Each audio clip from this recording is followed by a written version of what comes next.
at about 5,000 and some feet up in the Blue Ridge.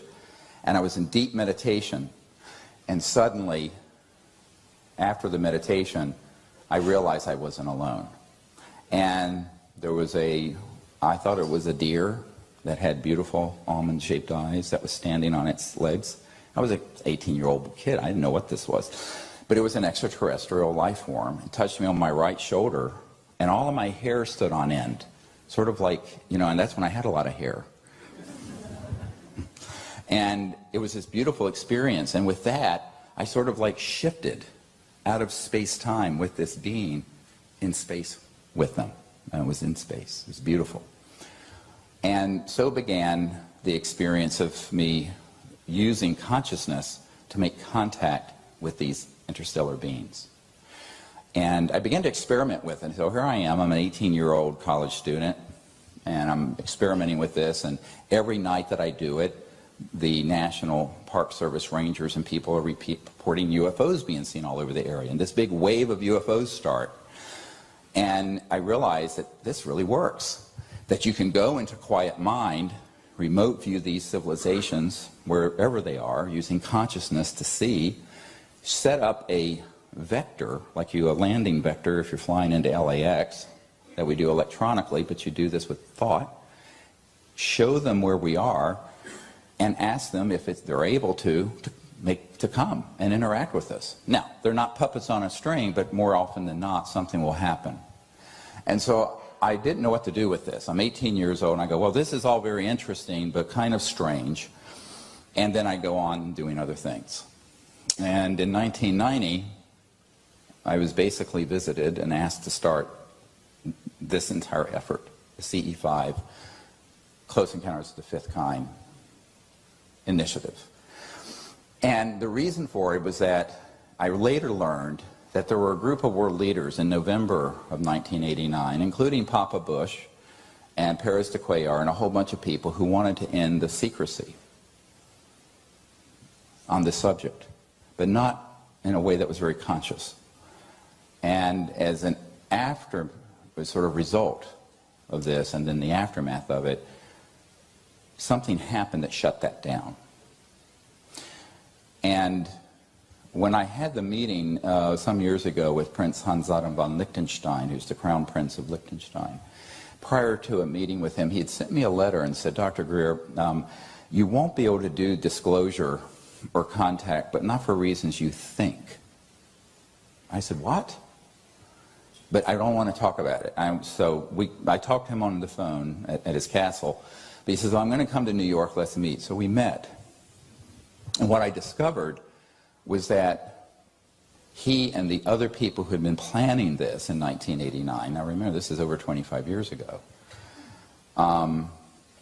didn't know that within the unacknowledged special access projects, which are the super secret projects that deal with this subject, not just in the US, but in Great Britain, Australia, all over. There's representation in every country, China, Russia. It's sort of its own transnational entity that kind of runs sub rosa and beneath the radar of normal governments. That there was a compartment at operation that had been practicing and had perfected the stagecraft of hoaxing contact. Now this is the part of the story that people do not like for me to tell, but you need to know it, and it's controversial, but it's essential if you're going to become someone who has clarity on this subject. Beginning in the late 40s and 50s, experiments began with electronic systems that led to the ability to alter awareness, but also to create life forms that look like aliens but are not. These are called program life forms. And by 1954, October, we had perfected electromagnetogravitics. What am I talking about? High voltage systems with certain resonant fields and certain specialized materials that allow for us to have lift. A UFO, man-made. So man-made UFOs, which began to be experimented with Werner von Braun and others for Adolf Hitler in the 40s, the OSS, that became the CIA, through Operation Paperclip, brought those folks into our intelligence community and into our early aerospace program and created a whole parallel secret space program that did not involve rockets. So, I always tell people, if you're a rocket scientist, your knowledge is pretty much locked to 1940s. Everything that has been developed since then has been classified. Now, because of this, maybe we can turn off cell phones, thank you. Because of this, there became, as Eisenhower warned, a vast military-industrial complex that was so classified that eventually he lost control of it. And no president since Eisenhower has had operational control over all of these compartments. Now, by the time 1989 came around, there had been probably 100 generations of exponential development of those technologies. And as Ben Rich said, and as I'm sure you saw in the film, Sirius reported at a meeting that Jan Harzan from IBM was at that meeting, he's now the head of MUFON, that we basically had the technologies to take ET home. And that the way that communication happened is that it's like ESP, and every point in space and time is connected to every other point, which is, of course, what we've been saying for a long time. But the technologies that exist in these classified programs begin to be attached to an agenda to deceive people. Because here's what someone said to me in the early 90s as I was preparing to brief the director of the CIA. You hide it in plain sight. You hide everything in plain sight. It's all there. But you put a spin on it so that people are deceived.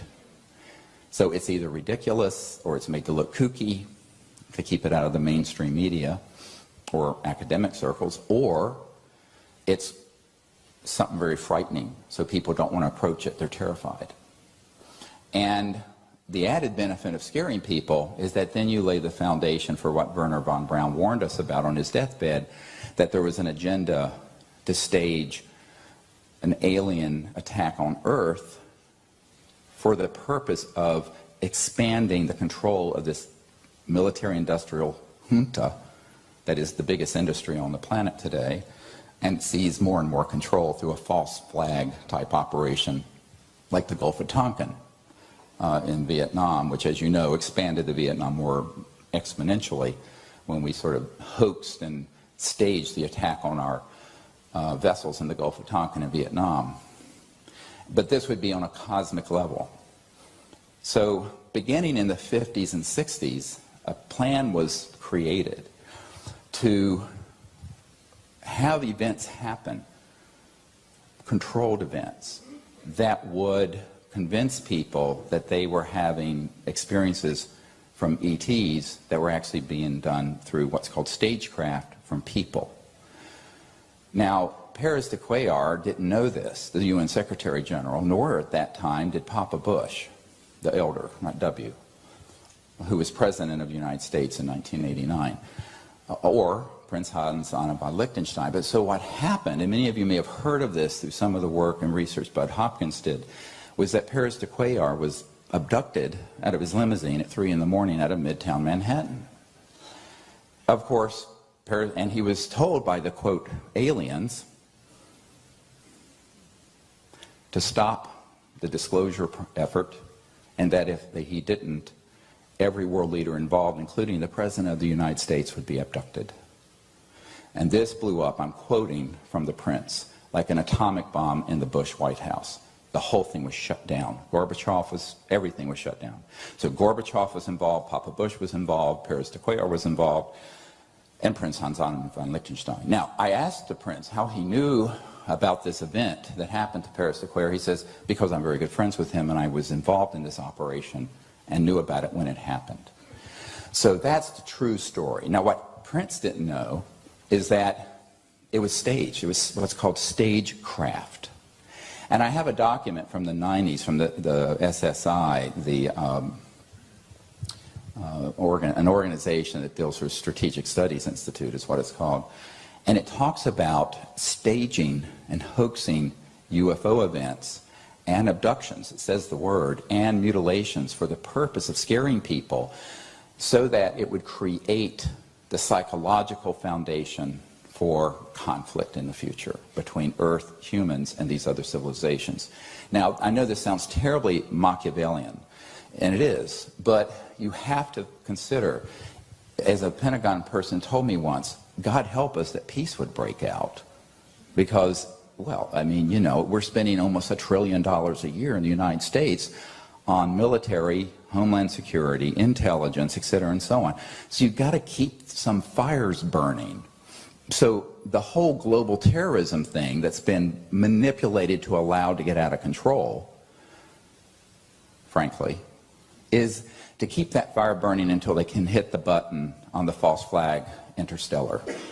And it would fool almost everyone on planet Earth unless we wake up. So it's like the song from the 1970s, The Who, "We won't be fooled again." Well, I think we were fooled again. 9/11 happened and we invaded Iraq. What a disaster. Now we have ISIS. So it's time for childhood's end here.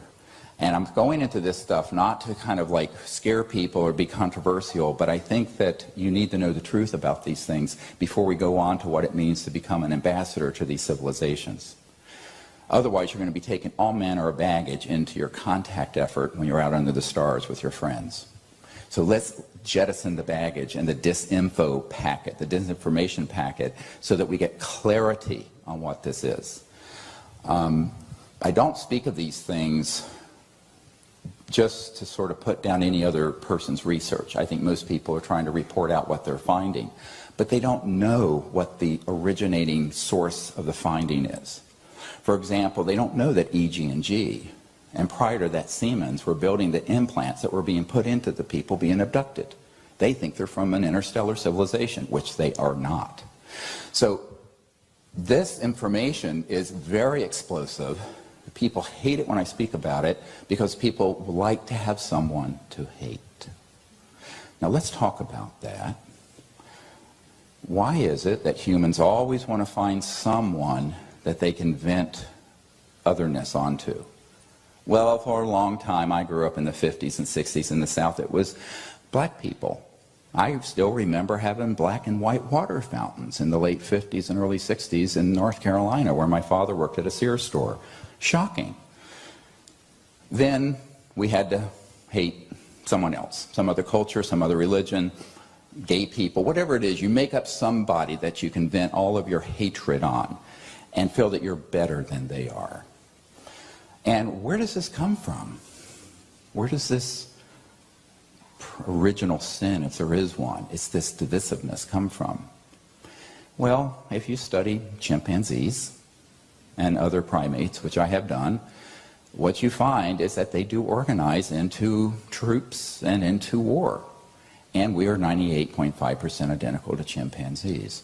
So we have this proclivity that can be exploited by demagogues, whether it be religious demagogues, political demagogues, ufology demagogues, covert, majestic MJ-12, the group that was originally assembled to run the secret UFO programs, demagogues, to turn one people against another, or, like the movie Independence Day, turn an entire civilization against another civilization.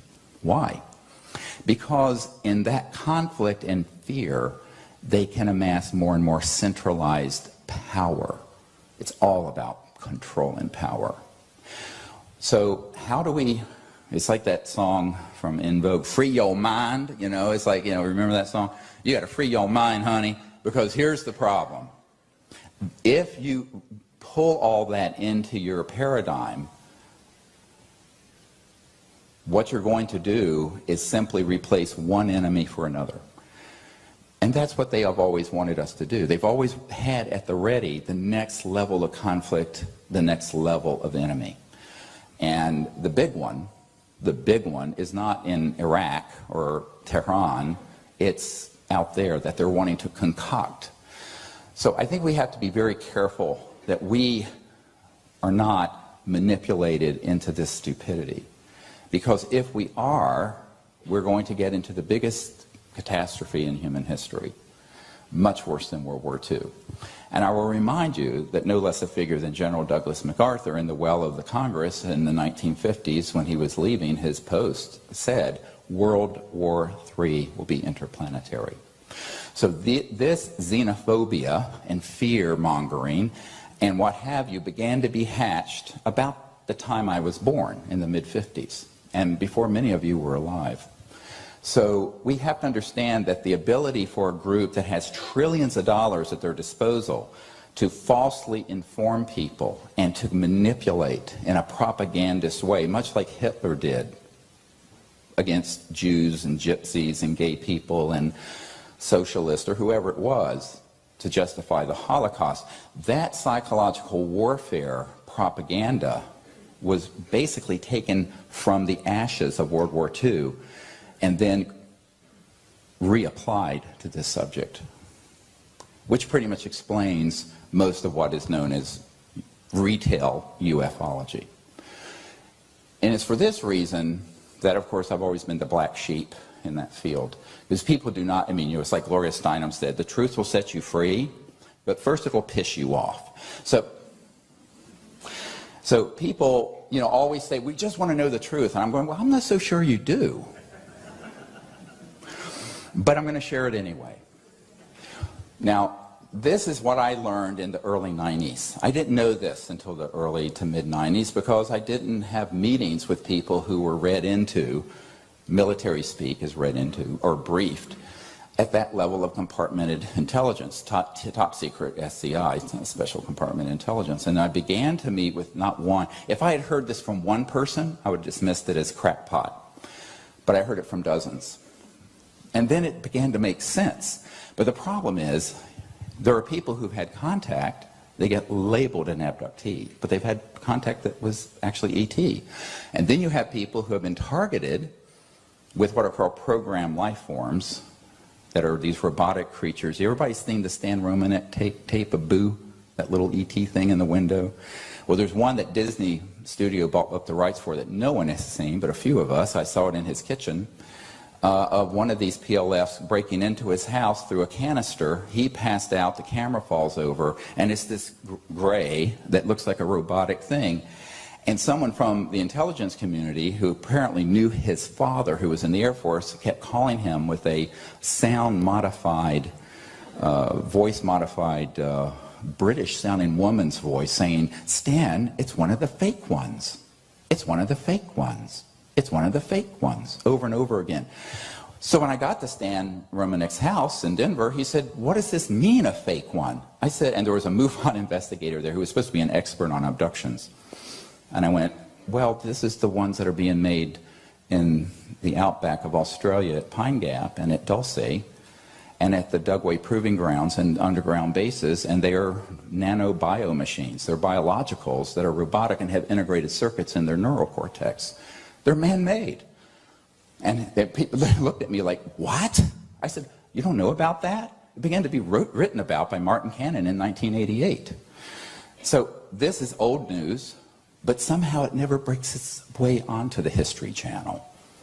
It never seems to find its way onto the Discovery Channel. It's Alien Invasion Week on the History Channel, or in the UFO conferences, or on radio shows, where if you talk about this, you will be blacklisted, which I have been.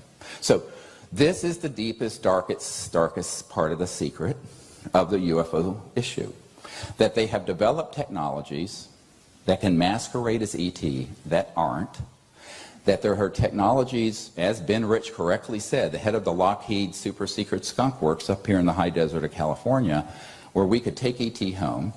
We've had anti-gravity, so-called electromagnetic-gravitic anti-gravity, what have been termed ARVs, alien reproduction vehicles, which is a misnomer because humans started experimenting this before we had Roswell. It got augmented by Roswell.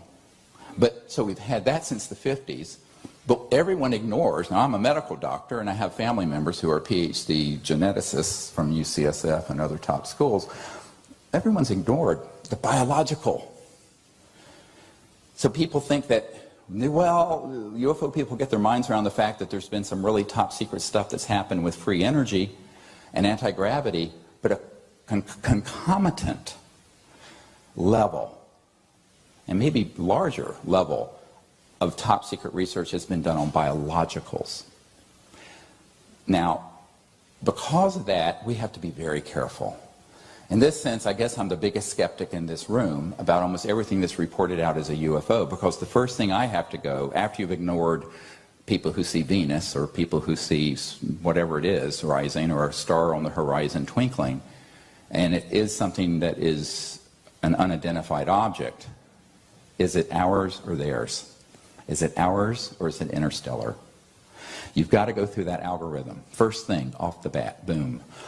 Now, most people won't even get their mind around the fact that there are UFOs out there. Never mind that there is a secret Air Force and Space Force that has these technologies. Now, it doesn't mean that we've been allowed to use them as much as some of the information in the UFO media would report. It's not as if we're flying around the cosmos on these things, because Earth is under a relative, shall we say, quarantine until we stop acting like mad dogs. And you know, in the emergency department, there's something called an involuntary commitment, so that when someone is of danger to themselves or others, they're committed for a psychiatric hold so they don't go out and shoot up a school or do something else. So humans, unfortunately, have not evinced the requisite peacefulness and higher consciousness to be entrusted with interplanetary and interstellar travel. But this has pissed off the classified projects to no end. So it's developed into a little bit of a shooting war that a lot of people don't know about. So here's the next thing I'm going to drop on you. If you're not on the edge of your seat yet, you will be. Beginning in 1940s, we worked on things that might be called in the sort of pop culture Tesla technologies, things that were high voltage systems that created strange electromagnetic effects. And this goes back actually to the late 1800s, mid to late 1800s and early 1900s. But by the 1920s, they were doing work like T. Townsend Brown, who later kind of became the core of the RAND think tank, and was pulled into secret Air Force and Army and Air Force operations. But in the 20s, he was doing things with high voltage systems causing mass cancellation so that things would float and lift and move. And it wasn't ion propulsion. That was 1920s. A similar level of research and development was going on using communication systems, but also what are called scalar or longitudinal weapon systems. Everything from so-called radionics and psychotronics that affect thought and consciousness to devices that could be weaponized as a burst of energy to interfere with something at a great distance. In other words, something very sophisticated. So when in 1945, a little bit of history here, we're at a school so we can be professorial for a minute, there was a thing called the Manhattan Project out here in White Sands, where we detonated eventually the first atomic bomb, which subsequently the United States dropped on Hiroshima and Nagasaki.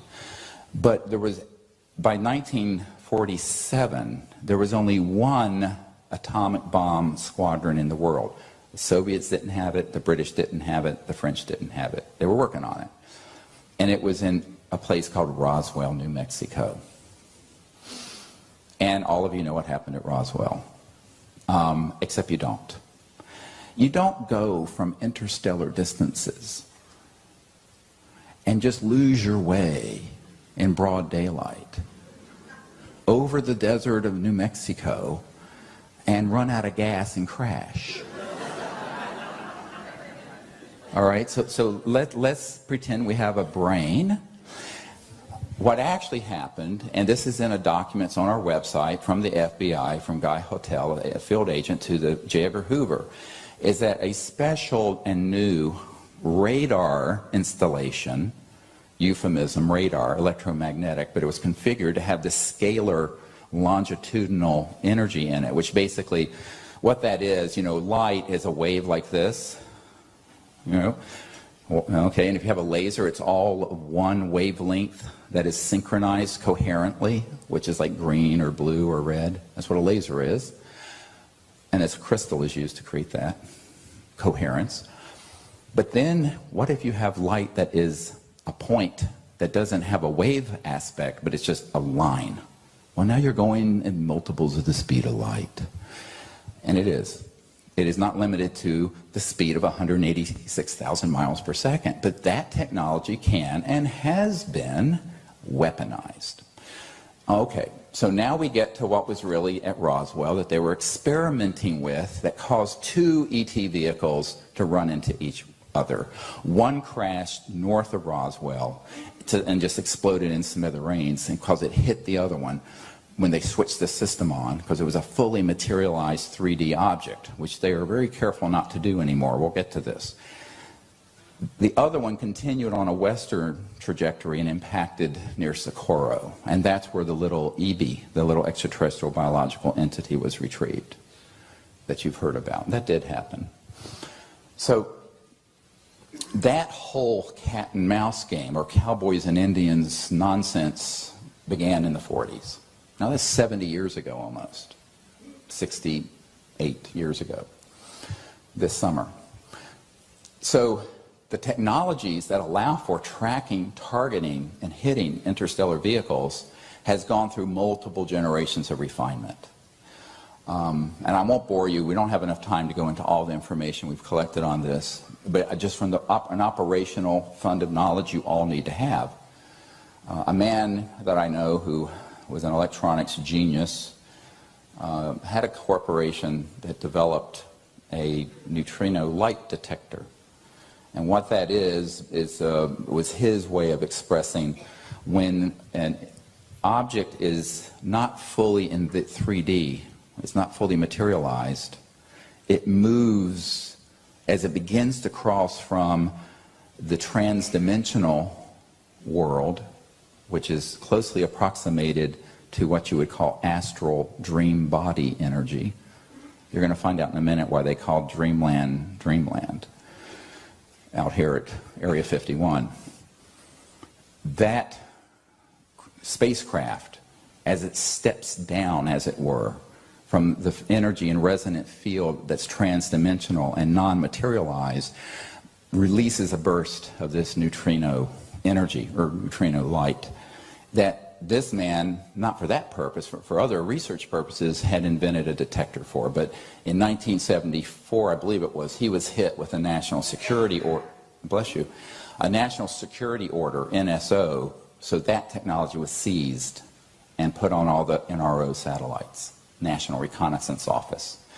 So now we have a geosynchronous position satellite system that looks not only towards Earth but out into space with these detectors that can pick up an ET craft when it's stepping down out of transdimensional space, we'll discuss this, or hyperdimensional, into 3D, and then lock on it, and they will then attempt to hit it with one of these scalar longitudinal weapons, and sometimes with EMP, other kinds of electronic weapons. And so began the era of what Lynn Stringfield called the crash retrieval process, where over a period of time from the 40s up to, not that, well, still going on, where objects were on occasion, now the hit rate isn't that high, but where on occasion they would be able to target and hit these objects with these electromagnetic systems, and they would be damaged or destroyed or would crash.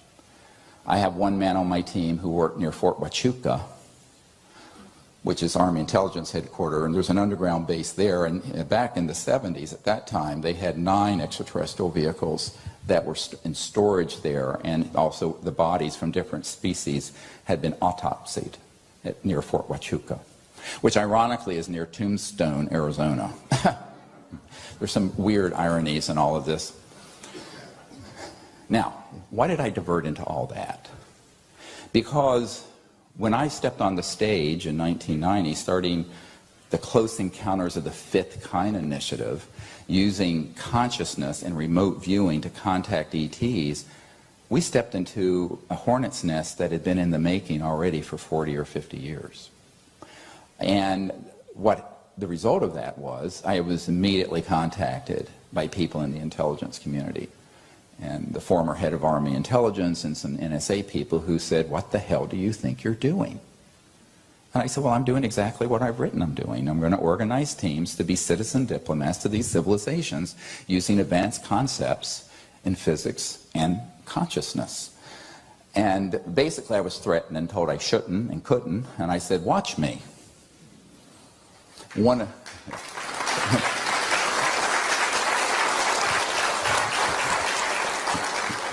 This was my initiation into, so now we're now 23 years into me. This was in April of 1992 when this happened to me. And I was taken to a room till 3 in the morning and given the rubber hose treatment. Basically, and I turned to this guy who was on this majority committee for intelligence, Majestic, and I said, look, I'm going to do this.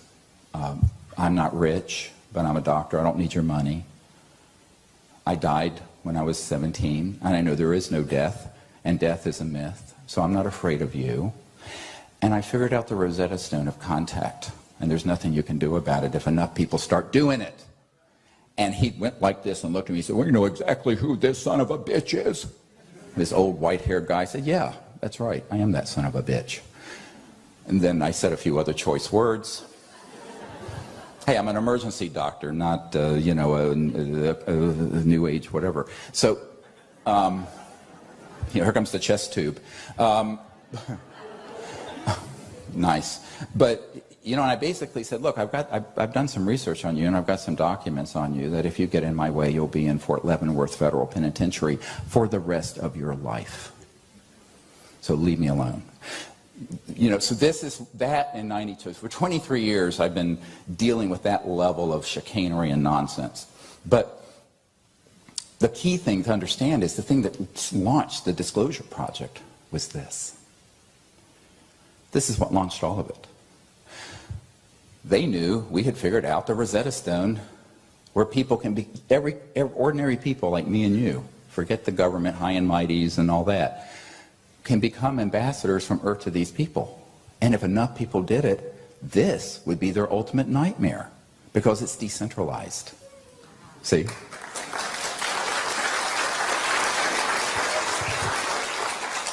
I liken this to cosmic civil disobedience.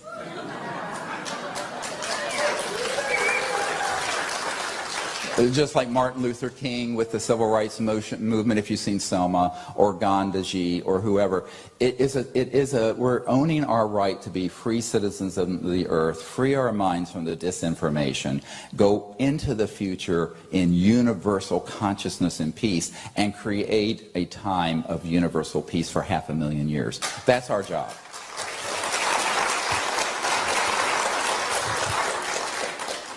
Now, the specifics of this get really interesting because a lot of people don't know how the Disclosure Project started, and I'm going to give you a real quick trip through this. After we successfully tested with groups of people and made contact, and they knew we had, it made its way up through the chain of command, and by the time President Clinton got elected and took office in January of 1993, some folks approached me who said, look, we really love what you're doing, and it's time that this should happen. But we need to reach out to people and deconflict, was the military term, what you're doing with the military operations that are targeting and tracking these craft. I said, well, that'd be great if we can do it. So I had a military advisor who set up meetings between me and initially the head of the Foreign Aerospace Science and Technology Center, which was the Foreign Technology Division back in the 40s of the Air Force at Wright-Patterson Air Force Base. This is where the Roswell stuff was sent. And what was interesting, the guy who set up the meeting was the head of intelligence for the Joint Chiefs of Staff, a Navy guy who later became the DNI, the Director of Naval Intelligence. And he asked Wright-Patterson to take this meeting with me. And they said, no, we won't. So he went to the head of the Air Force and ordered it. And the head of the Air Force Intelligence ordered the meeting. So then I went to it. And so I went to the meeting with this, the energy of this. I didn't care what they had there because I already knew what they had there. I went there to tell them what we were doing and to ask them to respect our space and leave us alone. And that was the beginning of a series of briefing with top military folks in 1993. The other thing that happened around that time is that a group of us decided to make a run at the incoming President Clinton, who was open to this and had told friends of his that contacted me that he was incredibly interested in UFOs but didn't know what to make of it, and that he and his CIA director, R. James Woolsey, had asked about it through channels and had been basically lied to.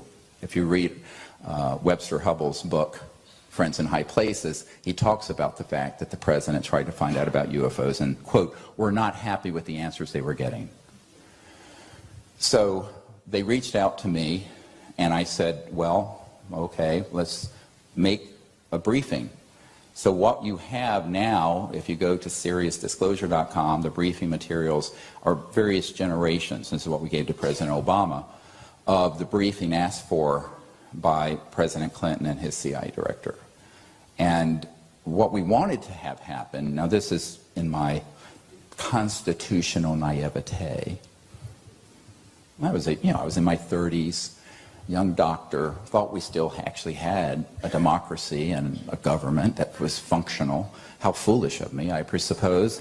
But I was young and full of hope, thought that would happen. So I contacted, we did this and asked the president, and after I briefed the CIA director, and it was a huge white paper that's in my first book, Extraterrestrial Intelligence, the Evidence and Implications. Most people don't realize that book exists. It has all these white papers in it.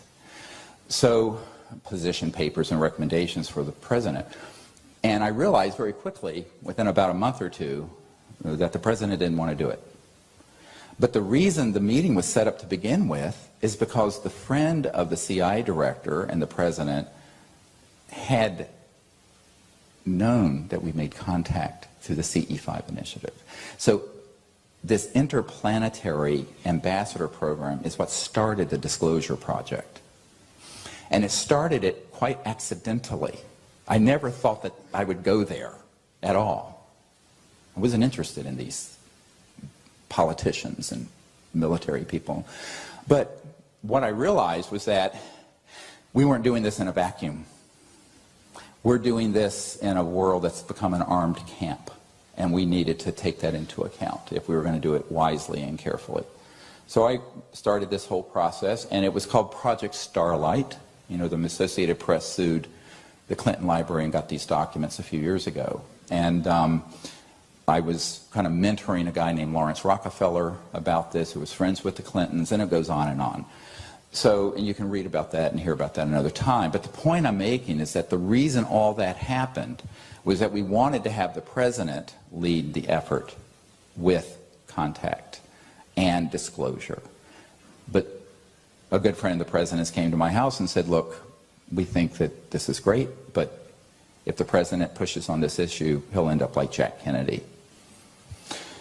And so I said, well, what do you want me to do? And he said, well, you need to do it. I said, how nice of you.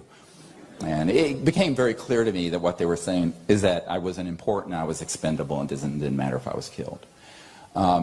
So I accepted that, as that my place in the world is an unimportant I'm the throwaway person, it's expendable. So at least people in Washington think. So that's fine. And then what happened, we went to the Congress. So I met with members of the Senate Intelligence Committee and all this, and then they were very interested, but then they would get a visit and a little bit of a threat, and they'd put their tail between their legs and run. So then comes 2001, the National Press Club event, where we had the first of the military top secret people come forward, and I went around the world interviewing 110 of them, and now there's 500 or 600 of them. Most of them don't want to be on videotape. Some are, and are waiting. I can release their information when they pass away posthumously. But so the whole disclosure movement started because we realized that the world needed to be educated on this, and initially we wanted the heads of states to do it, and then they wouldn't do it, so maybe the people's representatives to do it, and then they wouldn't do it, we have to do it. So we did it. And now 50 to 60% of the population believe UFOs are real and the government's hiding something when it used to be 25%. However, most people don't know the level of the granular detail we're going into here today, which you need to know if you're going to be an ambassador to these civilizations. Now, the CE5 initiative was always what was in my heart and soul as the really exciting, beautiful thing to accomplish. To create teams of people all over the world who would go out using this concept in peace to make contact with these civilizations, direct contact. And that's what we did. And so initially it was just a few people, then it was a few hundred people. Now if you get the app, you'll see the whole globe is lit up with little CSETI triangles, and what we call the little logo symbol for the Center for the Study of Extraterrestrial Intelligence. Every continent, virtually every country has teams.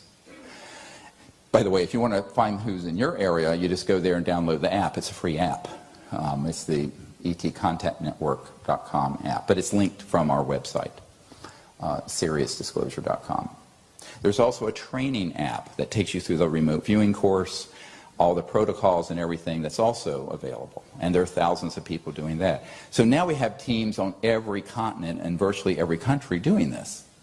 And it's creating what Rupert Sheldrake called the morphogenic field effect. So we're getting to breakout, where you have then thousands, and eventually we'll have millions of people understanding that they can bypass these lame and useless bureaucracies in our governments and just do it themselves. Empower yourselves. And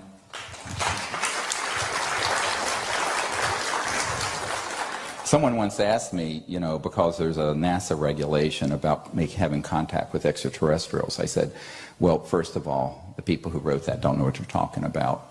And secondly, if you need an authority figure to say it's okay to do this, I hereby give you permission. I mean, you know, people are so who's responsible for this? Nobody. Because there is this corrupt and illegal operation, which we proved was illegal. If you're in a project where you are lying to the President of the United States and the members of Congress, it is a priori illegal. Full stop. End of discussion. Once we proved that, and we wrote a letter to every division of the government stating this, we said we're going to come forward with documents, evidence, top secret testimony from people who had security oaths, but that they were all exonerated from it because the operations are themselves illegal and cannot cite the National Security Act to enforce it. Do you know to this day not a single person has been prosecuted in our team? This is not like Edward Snowden, because Snowden revealed things that were being overseen by the President and the Select Committee on Intelligence. We're revealing things that are where they're deceiving the President and the oversight committees, and therefore they are rogue and illegal, and we can do anything we want with it. Get it? That's one of the reasons why we went through this process from 1993 to 2001 to dot the I's and cross the T's. Because if we had not done it properly, it could have been claimed that there was appropriate control and oversight, and therefore the people I was asking to step forward outside their national security oaths were breaking the law. We had to go through this process. That was the thinking behind it. I wanted you to know that. But all the time we're doing that, we're going out with these teams doing contact. Because I knew that the real action is with the masses taking this back. So the only way that can happen is if people understand who they're contacting, how they appear here, and what are the protocols. What's the science behind this? And the science behind this is centrally located in the science of consciousness and transdimensional physics. So now I want to transition into that. Having laid this sort of, created the milieu of how all this developed. Because if you go out under the stars and you don't know the difference between a Lockheed Martin or Northrop alien reproduction vehicle and an ET vehicle, you don't know what you're doing. I'll give you a hint. The ones that are made by us feel like it, look like it, and they have moving parts and rivets and seams if you're up close. Interstellar vehicles do not. Now, we need to go into something what I call interstellar transdimensional technologies. And the first one, and the most important one, is how do you communicate? You know, at certain points in the orbits, the Earth is an hour by cell phone or electric radio signal from Mars, our closest planet. So if you had to say, hello, how are you? You'd have to have an hour for someone to get the signal, and then they say, I'm doing fine today, how are you? And it took us 2 hours to Mars. And I remember when I was meeting with the CIA director, his wife came, who was the chief operating officer of the National Academy of Sciences, and she was prescient enough to ask the question, what, how are they possibly communicating with their home planet once they get here from another star system? I said, yes, the speed of light is just too damn slow. It's only 186,000 miles per second. So to get just across our galaxy, and we're one of billions of galaxies, the Milky Way, it'd take 100,000 years, Earth years, to get a signal from point A to B, and another 100,000 to get the message back. And I thought to myself, well, do I tell this lady the truth and seem like a kook?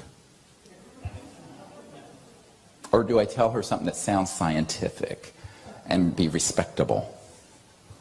And I decided to tell her the truth. So I said, here's the thing. You can take one of these, and an advanced version of it, an electromagnetic box, a little thing, but it's so refined in its electromagnetic systems that they cross over beyond the speed of light into, and even beyond the so-called scalar longitudinal systems I talked about, into what I call coherent thought or feeling and consciousness. So they become what I wrote a paper in 1991 called the Comprehensive Assessment of the UFO ETI, Extraterrestrial Intelligence Subject.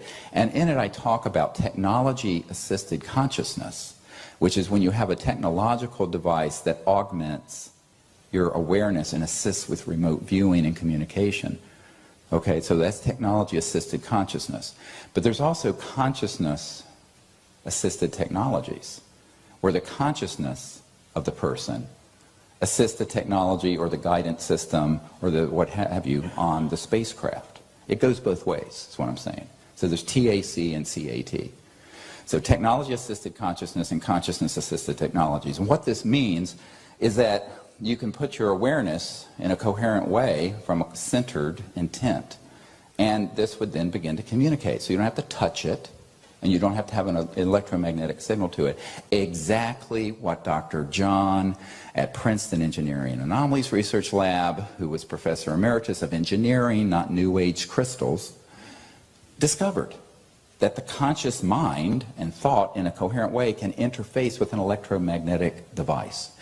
But in that case, it was just causing sort of a crude response. Here we're talking about precision. Precision devices that interface with thought and consciousness. Now, why is that? First of all, it has to be. If they're from another star system, they have to have that.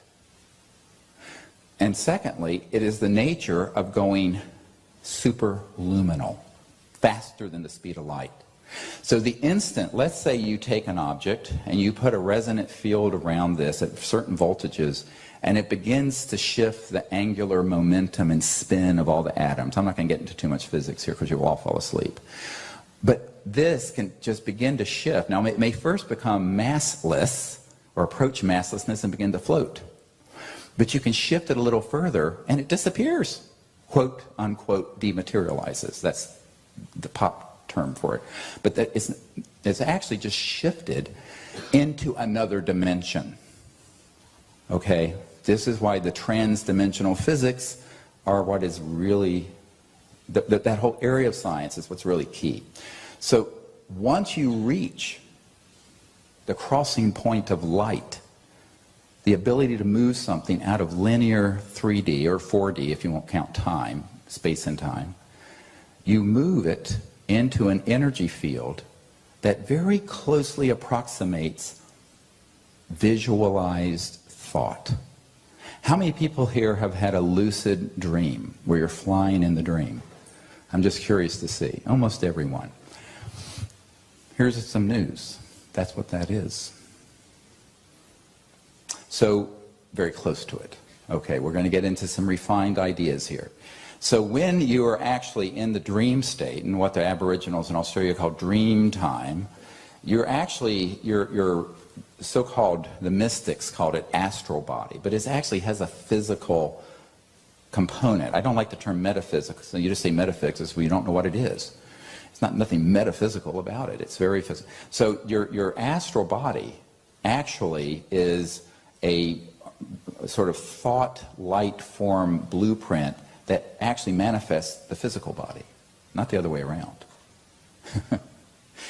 And within that body of light is the thought body, the essence of the thought, essence of what you are. And within that is this field of quiet consciousness. So as it turns out, and many other layers, I'm doing the big ones, it turns out the entirety of the cosmos, not just the universe, but all these other dimensions are folded perfectly like a quantum conscious hologram inside you and you and you, every single one of us, everyone. So you don't have to go anywhere to see distant places. You go within. Inner space and outer space become one. Does this make sense? Now when you're traveling in a spacecraft, and a little bit of nuance here, you're using technologies that have shifted the entire spacecraft and the people in it into another dimension that is a higher frequency than the speed of light and the speed of electrons. But it's still very much a science. And then you can go from point A to point B, not in 100,000 light years, but maybe in a couple days. It's not instant. The thought is instant, but there is a coefficient of drag because of the thickness of the astral component as it moves on the underbelly of 3D space-time. Get it? Well, I'll go through this a little more in detail in a moment. So I know we're getting into some really deep science here and also consciousness. You've got to understand this to go out and know what you're doing. Now, what I call the gap, or the interface between 3D, 4D, and 5, 6, 8, 10, 12. People say, how many dimensions are there? I said, how many numbers are there between 0 and infinity? There's an infinite number of gradations and degrees. But there are certain clear points of breakout. Well, a big one is beyond the speed of light.